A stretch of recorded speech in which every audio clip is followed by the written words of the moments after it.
Okay, this time we're talking about edged weapons made at Selma and found at Selma.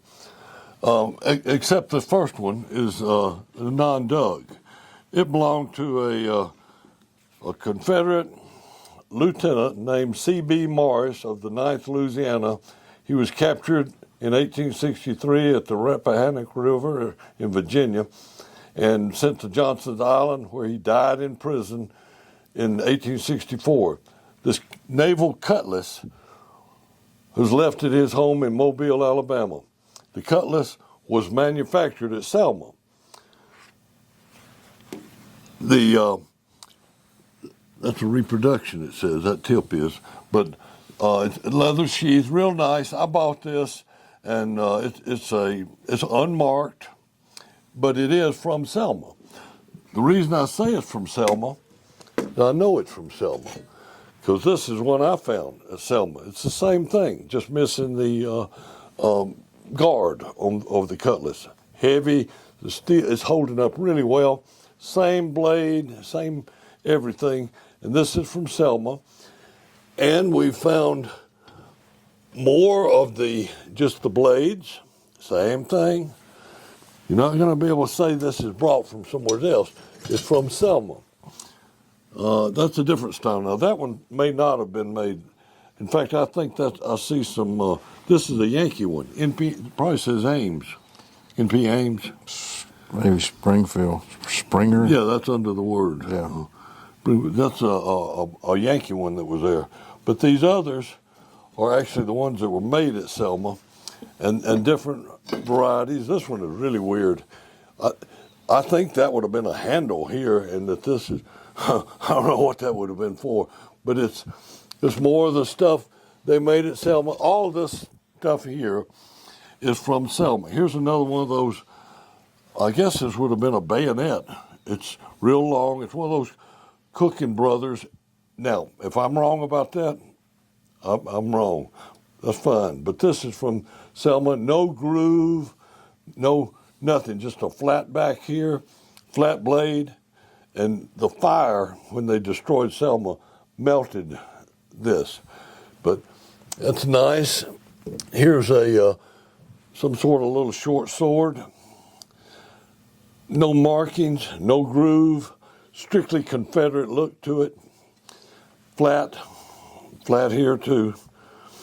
Out of the river, has this little copper piece or brass one, little guard thing. And there's a sheath from the river. It's in bad shape. Here's another, this one's sharp on both sides. I don't know what it is, but it's out of the river.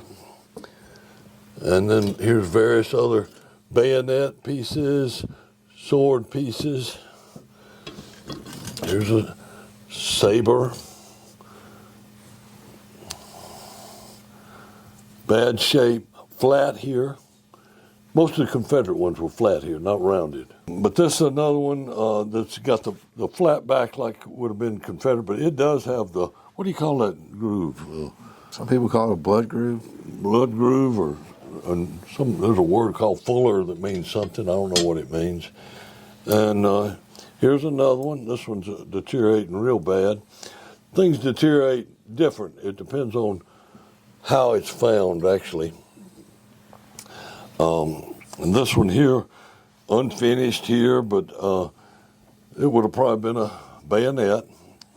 What do they call that kind of saber bayonet? Saber bayonet. And then here's another one like that one that was sharp on both sides. That's not a bayonet.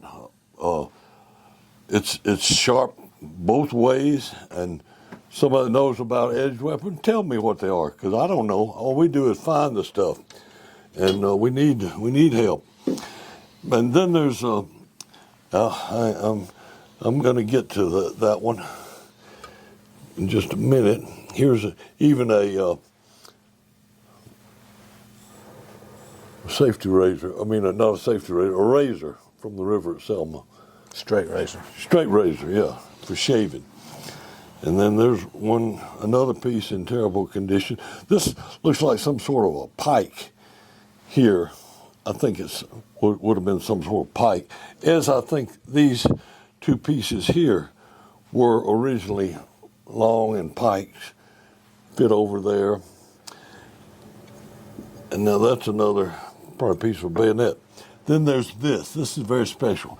Really solid and heavy. And I found this. I don't know of anybody else that's ever found one of these. This is not a pike. It's not a sword or anything. It's a lance. There were a few lancers in the war.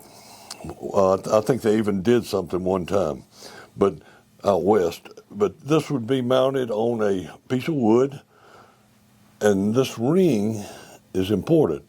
That's where the pennant, it was a triangle-shaped little pennant that hung, and one part of it tied on here, the other part tied to the wood, and this was just a short, almost like a knight would carry. And it's a real lance from the war. I don't know that this was made at Selma. I'm just saying I found it at Selma, and it's really feel like solid. That's a wonderful relic right there. Good shape, too.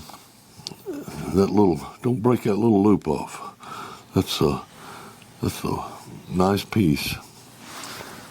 But part of the adventure of being a relic hunter is figuring out what you got. A lot of the knowledge that Barry and I have gained over the years is we'd find something. I mean, the first shell I found was in Bryce's Crossroads, and it was in the creek, Tishomingo Creek, and I didn't know what it was. And it turned out to be a 3-inch reed.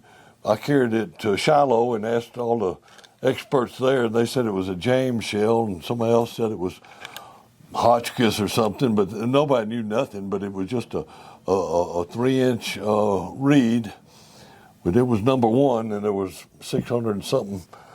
Well, I think Barry and I and our other people have been with us. We've actually found well over 2,000 artillery projectiles over the 50 years of diving on land and in water, probably half and half on that. But it's been a great adventure. I wish I could do it again.